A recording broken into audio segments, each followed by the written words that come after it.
Welcome to our group presentation about AP28, AP29, and Lazarus Group. In this presentation, we will talk about the overview of the three groups, then we'll dive deep into the three groups, and we'll start off with the AP28, AP29, and then the Lazarus Group. And then we will compare these three groups and talk about why they matter, and then we'll talk about the conclusion and the reference. Let's start off with the AP28. AP28, which is also known as the Fancy Bear, is a group that is tied to the Russian Military Intelligence Agency, the GRU. Unlike AP29, they are much louder and more aggressive. Their operation often focused on political and military targets, especially those connected to NATO and elections. Their most well-known attack was the 2016 DNC attack, where they stole and leaked political emails to try to influence the US election. Next, we'll talk about the AP29, which is also known as Cozy Bear. They are linked to Russia's Foreign Intelligence Service, which focuses on secret information gathering. APT-29 specializes in quiet long-term spying, usually targeting government agency, research centers, and international organizations. Their most famous attack was a SolarWinds supply chain breach between 2019 and 2021. In that case, they inserted malicious code into the software update, which gave them access to thousands of networks around the world, including parts of the US government. Lastly, we have the Lazarus Group, which is linked to North Korea's government. Lazarus is different because they combine three goals: espionage, destruction, and money theft. They carried out the Sony Pictures hack in 2014, destroying data and leaking private files in retaliation for a movie that mocked North Korea's leader. They've also attacked banks and cryptocurrency platforms, stealing millions of dollars to fund their regime. Overall, these three groups show how powerful nations use cyber attacks in different ways to spy for intelligence, influence global politics, and even raise money. Together, they represent how cyber warfare has become a key tool in international power struggles. Now, I'll pass it on to Divya, who will talk more about AP28. Now, I'll be walking you through APT28, also known as Fancy Bear. It's a Russian state-sponsored cipher group affiliated with GRU Unit 26165. Active since at least 2004, APT28, one of the most prolific actor in global cipher espionage. The group is known by several aliases, including Sophacy, Sadnit, Strontium, and Iron 12 Lighting. Its operations have targeted military, political, and scientific institutions worldwide. Nowadays, APT28 was responsible for the 2016 US election interferences, compromising the Glycan campaign, the DNC, and the DCC. In 2018, they targeted organizations like WADA and OPCW, and from 2022 to 2024, they conducted the Nearest Neighbor campaign, exfoliating Wi-Fi networks for covert accesses.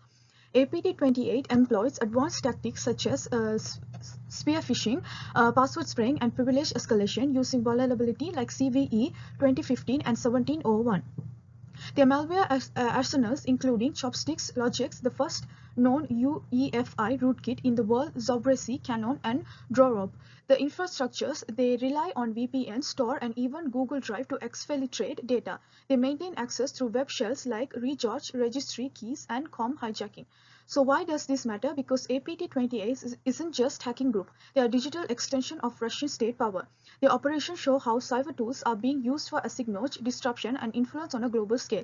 Understanding their methods helps us defend against future attacks and remind us that cybersecurity is now a front line in international conflict. APT29, also known as a Cozy Bear, is a Russian hacker group linked to the country's Foreign Intelligence Service, the SVR. They have been active since around 2008 and mainly target governments, research institutions, and NATO organizations. One of their major attacks was on the US Democratic National Committee in 2015 to 2016, where they stored sensitive emails. Another was a 2020 SolarWinds breach, which infects around 18,000 organizations, including US government agencies itself. APT29 often start with phishing emails and then install custom malware like CDUK or Cosmetic Duke to secretly collect data over time. Their work shows how cyber attacks have become less about quick damage and more about long-term spying and intelligence gathering. Hi everyone, I'm going to talk to you about Lazarus today. Lazarus Group, or Lazarus, is a North Korean-backed cyber theft group which can be identified under two inflection points. First is the attack on Sony Pictures in 2014, where public analysis tied a destructive wipe and data theft to North Korea's Lazarus. Using tools like Destover and Raw Disk, they wiped MBRs and files, while Guardians of Peace claimed the leak. That set a benchmark for state-linked or destructive operations. After Sony, however, the APT38, or Blue North subgroup, pivoted to revenue, targeting banks, SWIFT operations, and cryptocurrency exchanges and traders.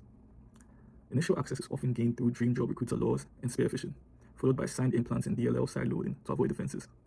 Apple Juice and Trader showed their cryptocurrency focus across macOS and Windows of the Lazarus Group, with command and control over HTTPS and sometimes cloud services.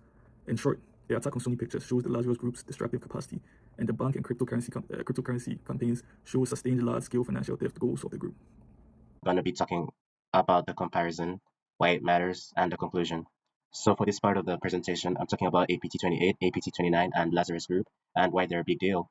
So first thing to know is these aren't random hackers in a basement. APT28 and APT29 are both linked to Russian intelligence. APT28 is tied to military intelligence, and APT29 is tied to the foreign intelligence, and Lazarus is linked to North Korea's intelligence service. So basically, they're extensions of their governments. They all have slightly different goals. APT28 focuses more on political and military targets like NATO and elections, and they're known for leaking information and pushing disinformation. APT29 is more about staying quiet and hidden for a long time, spying on governments, foreign affairs, and research. Lazarus is kind of a mix. They do spying and sabotage, but they're also heavily focused on stealing money, especially from banks and crypto exchanges. Why does any of this matter?